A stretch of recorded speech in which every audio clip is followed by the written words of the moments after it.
Good evening everyone, it's Thursday, September the 17th, and we had a sustained frost event last night, which usually signifies the end of the active growing season. That means that temperatures were below -2 for a number of hours, and in some cases, the mercury dipped as low as -4.7. With another heavy frost in the forecast for tonight, we've had a lot of questions today, and certainly will tomorrow, about whether or not my corn is dead and how that will affect my harvest season. It's important to remember that not all hybrids will behave the same way. We're starting this video in a field of P8581 that was planted relatively late near Kleefeld, Manitoba. It's important to make all decisions on a field-by-field basis because microclimates will vary how much damage there is to that corn, and some varieties again will behave slightly differently. In this particular field of 8581, we can see that the shanks are still intact. That means that all of these ears are still upright, and when we give them a little pull away from the plant, they'll bounce back up. This means that starch will continue to accumulate in the kernels for the time being, and this yield will continue to build.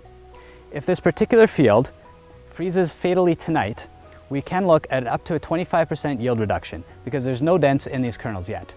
As we move towards that half milk line, that number will go down to 0, and there will be virtually no yield loss. So for most of the guys that have already started cutting, this frost shouldn't affect things to a great deal. Next, we'll take a look at some grain corn. In terms of grain corn, we have three main concerns when it comes to an early fall killing frost. They are yield, test weight, as well as dry down. I've moved over to a 75-day PKP, and I'm standing between P7527 acre max and P7861 acre max to help illustrate some of the differences. In terms of grain yield, we really want to get to that 50% milk line before we have a killing fall frost. The most recent data coming out of the University of Minnesota suggests that at half milk line, we're now only looking at a 10% yield reduction due to a killing frost event. However, if we have killing frost on plants that have just passed that denting stage, yield losses could be as high as 35%. So again, it's going to be important to go out there and see how many late emerging plants that we have that are well behind in maturity, because obviously there's going to be higher losses as well as higher moisture on those particular plants. So that will be important in terms of harvest timing. In terms of test weight, the gold standard is 56 pounds per bushel, which we should be able to expect on corn that hasn't had any stress and reaches physiological maturity before a frost. However, if we're only at half milk line, we should expect 53 pounds per bushel on that grain once it's gone through the dryer. Every year we have some reports of corn that's just over 50%, and that's usually what happens when that corn freezes as it's just starting to develop a milk line.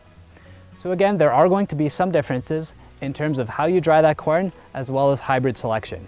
However, these are some rough numbers that we should be able to expect after this frost event, if in fact it has killed the corn. Finally, we have grain dry down. 7527 acre max here is almost at physiological maturity. So we can see that the husk cover has started to loosen, and some of these ears are already drooping in terms of maturity, and again, this hasn't been a killing frost field. Something like 7861 acre max, as you can see here, still has a tighter green husk cover. And if these plants freeze like this tonight, the corn dry down is going to be noticeably slower. So that's something to consider as well. However, as a whole, we're definitely not going to see a lot more late season corn based on this season's experiences. However, we have some fantastic weather coming up over the next 2 weeks, and that'll really help to bring down the moisture in these ears of corn and help prepare us for harvest time. In terms of soybeans, we really shouldn't be surprised by a killing frost after the middle of September. And in fact, many varieties, including these P00A49Xs near Dufresne, have already been shutting down over the last 10 days, ever since we received that first light frost. In terms of yield losses, we're only expecting 5 to 10% due to frost, and that's if those beans were that full yellow color prior to freezing. In terms of harvest timing, we're expecting things to start up quite soon. In fact, some of the earlier varieties from 005 maturity and earlier have already been harvested this week, and some yield reports vary anywhere from 30 to the high 40 bushels per acre, so that's some great news. Again, in terms of the weather, there's really not much we can do, so the best advice we have is to bundle up and stay warm for the night and see in a couple days how much damage there is from these frost events.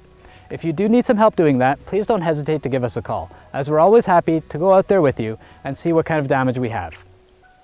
Thanks again for watching, and enjoy the weekend.